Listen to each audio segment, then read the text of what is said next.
Why Blizzard's war against private servers could be their biggest business mistake. Have you noticed something interesting over the last few years? Every time Blizzard announces legal action against a private World of Warcraft server, the headlines look almost identical. Another server shut down. Blizzard files another lawsuit. Fan project disappears. Then, almost immediately, the internet splits into two camps. One side says, "Good. Blizzard owns World of Warcraft. They have every right to protect it." The other side says, "They're destroying communities that kept this game alive while Blizzard ignored it." Honestly, both sides make fair points. Legally speaking, Blizzard isn't doing anything surprising. They own the intellectual property. If someone uses it without permission, Blizzard has every legal right to step in. That's not really what I want to talk about today. Instead, I want to ask a much simpler question. Does any of this actually help Blizzard? Forget whether they're legally right. Forget whether private servers should exist. Forget whether you've ever played one. Look at it purely from the perspective of a business trying to maximize profits while keeping customers happy. Because lawsuits aren't free. Investigations aren't free.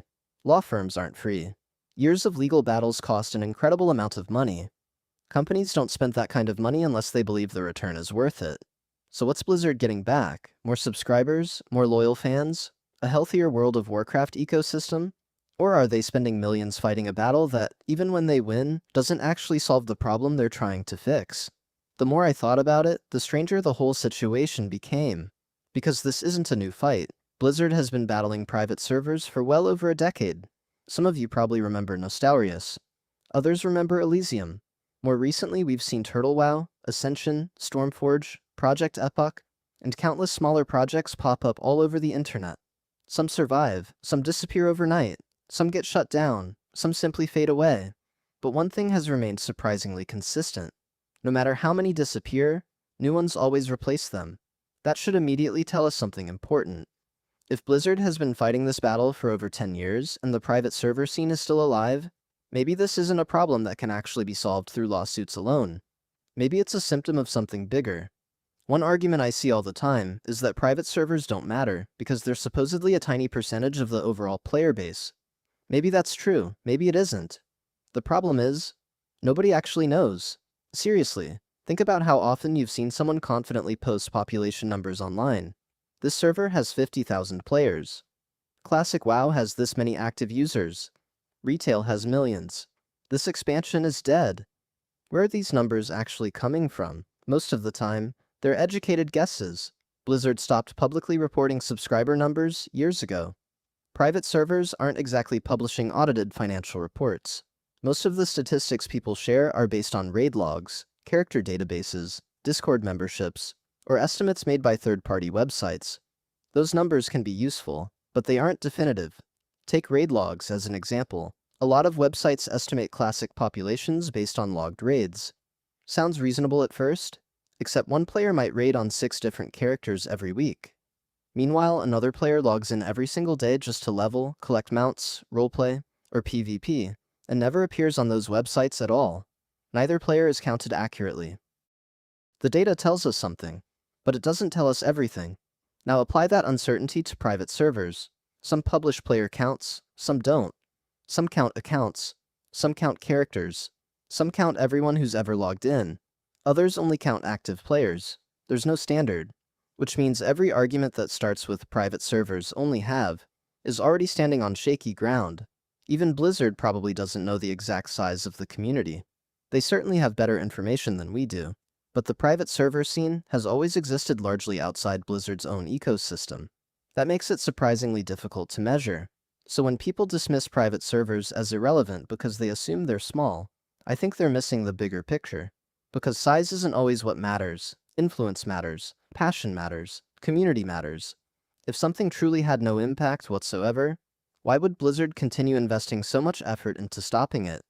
Think about that. Large companies don't spend years chasing problems that don't affect them. Every investigation, every cease and desist letter, every lawsuit, every legal filing, every team assigned to these cases, that's all time, that's all money, that's all resources. Blizzard clearly believes private servers matter. Otherwise, they wouldn't keep fighting them. The real question is whether they're fighting them in the smartest possible way. Here's where I think the conversation gets really interesting. There's an assumption almost everyone makes. If Blizzard shuts down a private server, those players will simply subscribe to official World of Warcraft. That's the entire logic behind aggressive enforcement.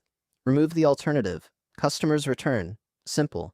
Except, does that actually happen? From everything I've seen over the years, I'm not convinced. Read enough discussions from private server communities, and you'll notice something fascinating. Many players aren't deciding between Blizzard servers and private servers. They're deciding between private servers and playing something else entirely. That's a huge difference. Imagine someone who spent years on a server with custom classes, custom raids, new questlines, quality of life improvements, completely rebalanced professions, fresh PvP systems, new races, maybe even entirely original zones. Now imagine Blizzard shuts that server down. Do those players suddenly become interested in Vanilla Classic?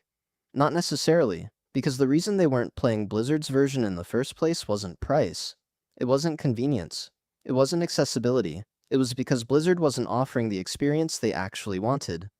That's something I think gets overlooked constantly. People don't just play private servers because they're free. Some certainly do. Let's be honest about that. But many players are there because those servers offer things Blizzard has never even attempted. Classless systems, hardcore before hardcore officially existed, Iron Man modes, custom dungeons, completely redesigned talent trees, massive balance changes, entirely new progression systems. These aren't just copies of Blizzard's game. Some of them are experiments. Some succeed, some fail spectacularly. But they're trying ideas Blizzard would probably never approve internally. That's what makes them interesting. They're willing to take risks. Blizzard, by comparison, has to protect one of the biggest gaming franchises in history. Every change goes through meetings, approval processes, testing, marketing, business reviews, legal reviews, community expectations. That's just the reality of being a massive company. A volunteer team doesn't have those restrictions. Sometimes that's a disadvantage. Sometimes it's exactly why they innovate so quickly. Now, before anyone jumps into the comments saying I'm defending piracy, or pretending Blizzard doesn't have the legal right to protect World of Warcraft, let me make something very clear. This isn't a legal discussion. Blizzard absolutely owns World of Warcraft. They're well within their rights to take action against servers using their intellectual property. I'm not arguing whether they can do it. I'm asking whether they should, because those are two completely different conversations. Companies make legal decisions all the time that aren't necessarily good business decisions. We've seen it happen across gaming, movies, music, you name it. Sometimes winning in court doesn't mean you're winning with your customers. And customer perception is one of the most valuable things any company owns. The gaming industry, more than almost any other, runs on trust. Players don't just buy games because of the logo on the box. They buy them because they trust the company behind them. That trust takes years to build, and only moments to lose. That's why I think goodwill is the biggest thing Blizzard sacrifices every time another private server disappears. Every shutdown creates another wave of videos, another round of articles, thousands of Reddit comments, Twitter threads, YouTube discussions, Discord debates. Even people who have never touched a private server suddenly see Blizzard as the company shutting down fan projects instead of making exciting new ones. Whether that's a fair perception or not almost doesn't matter, because perception becomes reality. If enough people believe Blizzard spends more time fighting its fans than listening to them, that's the image that sticks. And rebuilding that image isn't easy. What's interesting is that many of these private servers weren't created simply because players wanted free World of Warcraft. They were created because players wanted something Blizzard wasn't making. That's an important distinction. Think about games in general. Mods exist because people want different experiences. Sometimes it's graphical improvements. Sometimes it's quality of life features. Sometimes it's entirely new gameplay. Look at Skyrim. Look at Minecraft. Look at Gary's Mod. Some of the biggest gaming communities in history grew because developers allowed players to experiment. Those communities extended the lifespan of games by years, sometimes even decades. World of Warcraft's private server scene has done something very similar. Obviously, the legal situation is completely different. Mods and private servers aren't the same thing, but the motivation behind them often is. Players love taking a game they already enjoy and asking one simple question: what if? What if every class could learn every spell? What if leveling was completely redesigned? What if raids scaled differently? What if professions actually mattered throughout the entire game? What if old zones became relevant again? What if PvP had entirely new objectives? These are questions Blizzard rarely gets to explore because every major decision affects millions of players. Private servers don't have that problem. They can try 10 different ideas. If 8 fail, nobody outside that community even notices. If 2 become incredibly popular, suddenly Blizzard has proof that players enjoy those ideas. In a strange way, private servers have become giant experiments. Free research, free innovation, free community feedback, and Blizzard isn't benefiting from any of it. Let's talk about development speed for a minute. One criticism Blizzard has faced for years is that they simply move too slowly. Sometimes that's unavoidable. Large companies have layers of approval, design meetings, quality assurance, localization, marketing, legal departments, executive reviews. Every feature passes through dozens of people before players ever see it. That process exists for good reasons. It prevents disasters, it improves consistency, it reduces risk, but it also makes innovation slower. Now compare that to a passionate team of developers working on a private server. They don't have shareholders, they don't have quarterly earnings calls, they don't have to justify every decision to executives. If they wake up tomorrow and decide they want to redesign an entire class, they just start working on it. Sometimes it's finished weeks later. That's an enormous advantage. It's one of the reasons we've seen private servers introduce features Blizzard wouldn't release for years, if they release them at all. Some of those ideas eventually make their way into official games, others don't, but regardless, the creativity is happening. And it's happening outside Blizzard's ecosystem.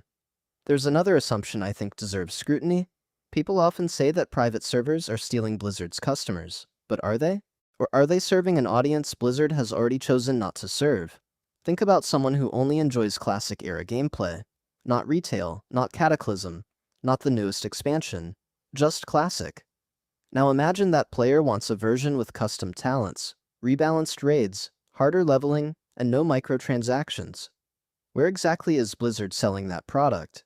The answer is, they're not. That customer isn't refusing to buy Blizzard's version. The product they want simply doesn't exist. That's an important difference.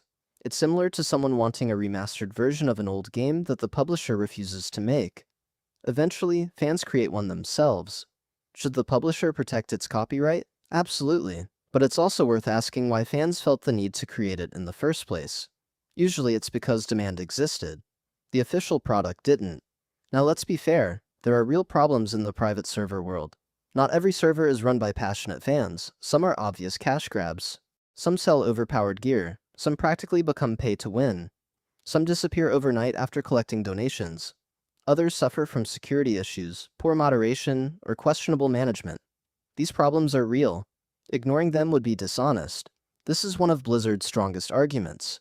When your intellectual property appears on servers you don't control, your brand can suffer.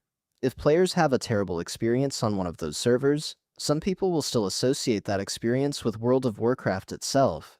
That's a genuine risk. There's also the issue of account security.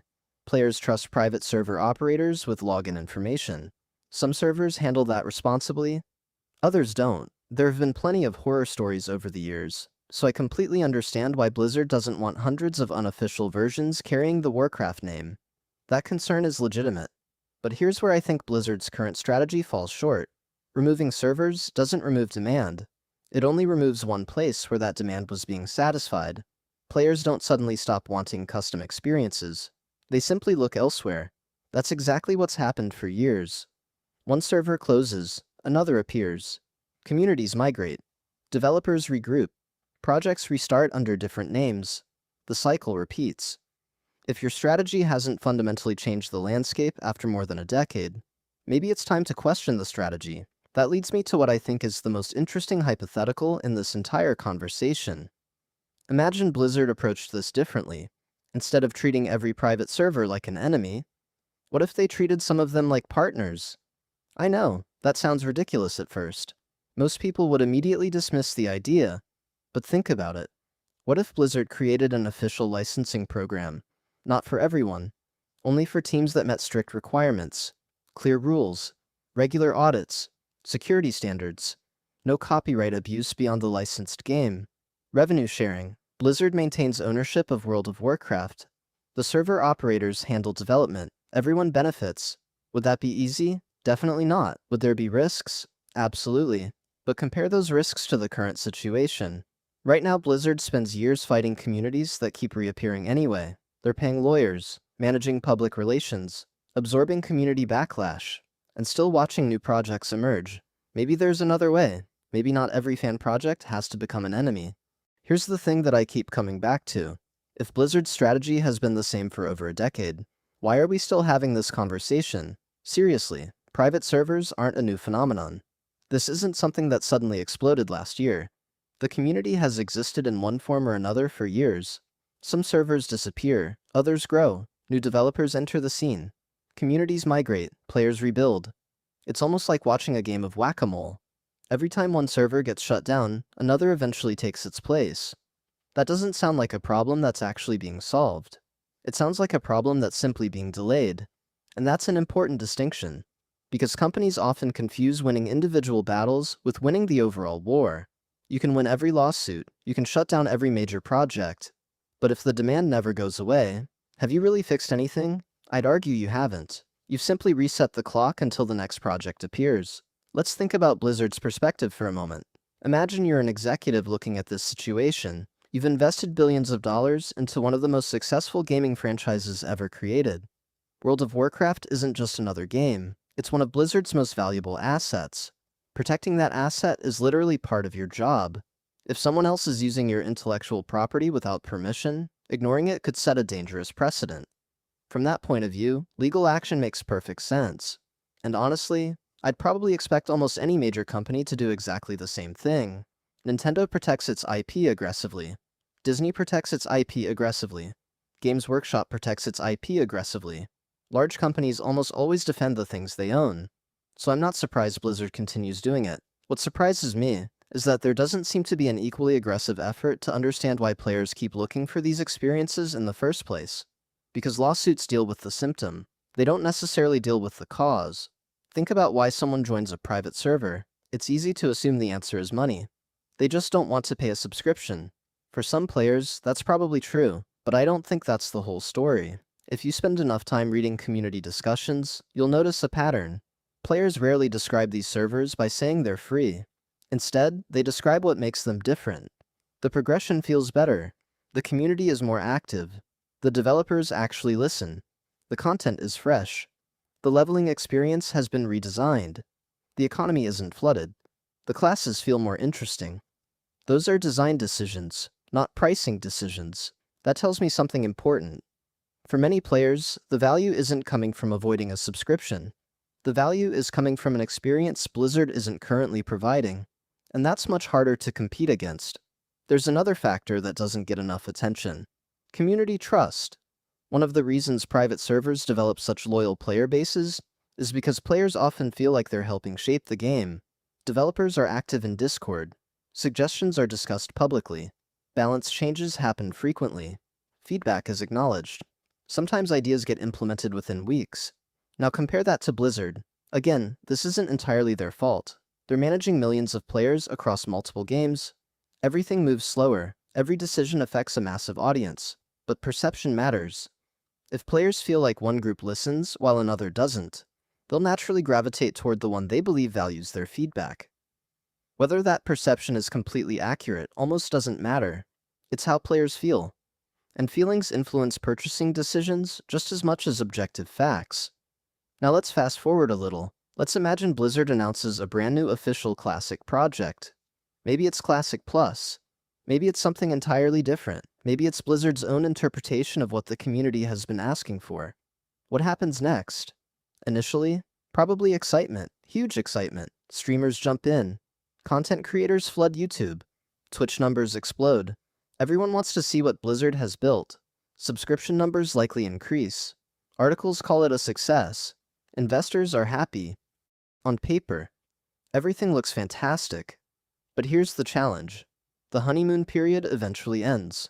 It always does. Players stop looking at marketing. They start comparing features. They ask difficult questions. Why doesn't this system exist? Private servers solved this years ago. Why is this missing? Why can't Blizzard implement something this community already figured out? That's where expectations become dangerous, because Blizzard isn't just competing against its own previous expansions anymore. It's competing against years of community experimentation, and that's an incredibly high bar. What's fascinating is that private servers have become almost like independent research laboratories. Some ideas fail immediately, others become wildly successful. Over time, players naturally gravitate toward the servers doing interesting things. That's essentially free market testing. The community experiments. The best ideas survive, the worst ideas disappear. Imagine if Blizzard could somehow observe that process more closely instead of constantly fighting it. Imagine knowing exactly which gameplay systems players naturally preferred before spending millions developing your own version. That's valuable information. Information companies usually pay enormous amounts of money to gather through surveys, testing groups, and market research. The private server community generates much of that feedback organically. Whether Blizzard chooses to acknowledge it is another question entirely. Now, before this starts sounding like I'm saying Blizzard should simply embrace every private server, that's not my point. There are enormous legal, financial, and security challenges. Some server operators absolutely shouldn't be trusted. Some communities wouldn't meet even the most basic professional standards. Others are built around monetization systems Blizzard would never want associated with Warcraft. Those concerns are legitimate, but somewhere between sue everyone and allow everything, there might be a middle ground. A system where Blizzard benefits from community creativity without giving up ownership of their intellectual property. Would that be easy? No. Would it require careful oversight? Absolutely. Would it ever happen? Honestly, I doubt it. Large companies tend to avoid solutions that reduce control over their biggest franchises. And from Blizzard's perspective, that's understandable. Once you begin licensing parts of your brand, you create new responsibilities. You create new legal questions. You create new risks. Executives generally prefer certainty, even if certainty costs more money. So where does that leave us? Personally, I think Blizzard will continue down the same path they've followed for years. More lawsuits, more shutdowns, more official classic projects, more community debate. The cycle will probably continue because, from Blizzard's perspective, protecting their intellectual property is non-negotiable. The interesting question isn't whether they'll stop. It's whether this strategy actually strengthens World of Warcraft in the long run. Because success isn't just measured by winning lawsuits. It's measured by player trust, community excitement, innovation, long-term engagement, and those things are much harder to quantify than legal victories. I think that's why this discussion matters. Whether you've never touched a private server, whether you've spent thousands of hours on one, or whether you've only ever played official WoW, this conversation is bigger than World of Warcraft. It's really about how modern game companies interact with passionate communities. Should companies aggressively defend their intellectual property? Probably. Should they also pay attention to why fans keep building alternatives? I think so, because sometimes your biggest competitors aren't other studios. Sometimes they're your own most passionate fans trying to build the game they wish existed. And that might be the biggest lesson Blizzard can take away from this entire situation. So now I want to hear from you. If Blizzard announced tomorrow that they were exploring some form of official community licensing, or even a creator program for custom classic experiences, would you support it? Or do you think protecting Warcraft means keeping complete control, no matter the cost? Let me know down in the comments. I'm genuinely curious where people stand on this because I don't think there's a perfect answer. If you enjoyed this discussion, don't forget to like the video and subscribe, because with BlizzCon getting closer, there's going to be a lot more to talk about. Thanks so much for watching. I'll see you in the next one.